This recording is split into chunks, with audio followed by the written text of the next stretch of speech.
치아가 겹쳐서 이렇게 이제 가까이 있다가 잇몸뼈가 겹쳐 있는 부분 사이에는 공간이 좀 가까우니까 잇몸 살이 채워져 있긴 했어요. 근데 겹쳐 있는 부분을 이런 식으로 이제 교정을 이용해서 펴주면 잇몸뼈 레벨은 동일한데 닿는 부위가 이런 식으로 달라진 거죠. 그래서 닿는 포인트가 멀어지면 사이에 공간이 이렇게 좀 생기는 것처럼 좀 보일 수 있어서. 안녕하세요, 서치형 안교회입니다. 제가 어떤 분의 이야기를 들었는데 원래는 없었는데 치아 사이에 뭔가 까만 공간 같은 게 생겨서 보기가 이상하다. 이제 블랙 트라이앵글이라고 해서 치아가 이제 하얀색으로 서로 만나고 있는 부분이 있을 거고, 원래는 그 사이에 약간 파도 모양으로 이제 잇몸이 분홍색으로 가득 차 있어야 되는데, 시간이 지나면서 잇몸이 내려가거나 해서 이제 그 치아와 잇몸 사이에 약간 삼각형으로 공간이 생기는 거죠. 그러면 이게 왜 생기는지. 92년에 이제 타나오라는 분이 발표한 굉장히 유명한 논문이 있는데요. 치아와 치아가 만나는 부분이 있고 밑에 이제 잇몸뼈가 있는데, 그 만나는 부분 포인트와 잇몸뼈 사이의 거리가 5mm 이내면 한 98% 정도는 잇몸이 가득 차 있다고 하고요. 여기에서 이제 1mm씩 늘어날수록, 그러니까 5mm일 때 한 98%라고 하면 6mm일 때는 한 50%대, 7mm일 때는 한 20%대로 1mm 늘어날 때마다 절반 정도가 블랙 트라이앵글이 생긴다고 하거든요. 결국 생기는 원인은 치아와 만나는 포인트와 잇몸 뼈가 사이가 공간이 멀어져서 그 사이에 이제 잇몸이 뼈를 따라서 쭉 내려가면서 공간이 생긴다고 보시면 될 것 같아요. 그러면 왜 그 사이가 멀어지는지. 제일 이제 흔한 걸로는 치주염이 생기면서 잇몸뼈가 내려가고, 잇몸뼈가 내려간 거에 따라서 이제 잇몸도 같이 내려간다고 볼 수 있을 것 같아요. 그래서 잇몸 관리가 안 되시는 분들이 시간이 지나면서 우리가 눈으로 보이는 부분도 변화가 생기는 거죠. 사실 뭐 중년 분들에게는 거의 대부분 있다고 보셔도 돼요.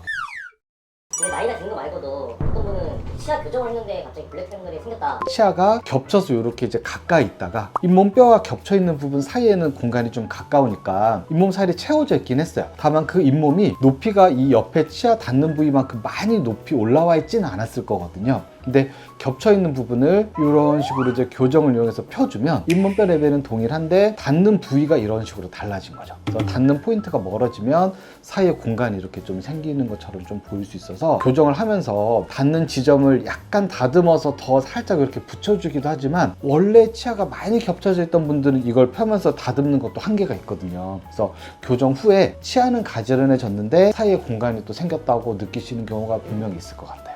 좀 보기에는 좋지 않으니까 이걸 좀 해결하고 싶어요. 해결하는 방법은 이제 크게 세 가지 정도 보시면 될 것 같고요. 레진이라고 해서 이제 치아색 나는 재료를 살짝 붙여서 공간을 채워주는 방법. 그다음에 두 번째는 라미네이터라고 해서 이제 손톱 네일처럼 얇게 도자기를 만들어서 아예 전체적인 치아의 색상과 모양을 좀 개선을 하면서 앞면에다 붙이는 방법. 그다음에 세 번째는 아까 이제 교정을 하면서 가운데 닿는 포인트가 저기 위로 가면은 공간이 생긴다고 말씀드렸잖아요. 그래서 그 포인트를 사이사이를 약간씩 다듬어서 점점 밑으로 내려주는 거죠. 사이를 다듬어서 공간을 좀 채울 수도 있기 때문에, 교정을 하시던 분이 조금 더 추가로 하시거나 아니면 부분 교정만 약간 따로 하시는 경우도 있긴 해요. 중에 뭐가 제일 괜찮은지? 세 가지 다 장단점이 있는 것 같아요. 레진 같은 경우는 이제 치아 삭제 없이 그냥 부족한 부분만 시실이나 청소가 가능할 수 있도록 모양을 만들어주고 공간을 채워주면 되는데, 이제 단점은 시간이 지나면 레진의 모서리 부분이 좀 변색이 생길 수 있어요. 나중에 떼내거나 좀 청소할 때도 조금 불편할 수 있고, 그 다음에 이제 레진의 제일 단점이 잇몸을 살짝 밀면서 들어갈 수는 없거든요. 그러니까 자연스럽게 잇몸을 밀면서 들어가야 끝단 부분 마무리가 좀 깔끔해 보이는데, 레진은 자세히 보면 사실 치아와 만나는 부분이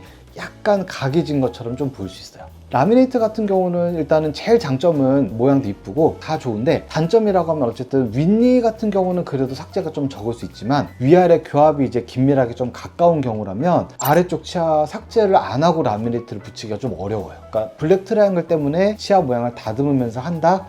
이 부분이 조금 이제 좀 생각해 볼 부분이 될 수 있고요. 교정 같은 경우는 일단 장점은 어쨌든 내 치아로 사용을 하니 불편한 것도 좀 적죠. 단점은 이 닿는 부분을, 요 사이 부분을 삭제를 해서 조금 닿는 부분을 이렇게 넓게 만든 다음에 치아를 모아줘야 되니 우선 치간 삭제를 해야 된다는 게 좀 단점이 있을 수 있고, 그 다음에 치아의 경사도 약간 안쪽으로 기울게 되거든요. 이게 물론 약간 안쪽으로 원래 기울어져 있는 분들도 있거든요. 이분들이 치아 경사가 안쪽으로 더 기울어지면 약간 좀 모양이 마음에 안 드는 쪽으로 갈 수 있기 때문에 모든 경우에서 다 또 진행될 수는 없어요. 그래서 상황에 따라서 좀 필요한 부분을 상담 받아보시고 결정하시면 좋을 것 같아요.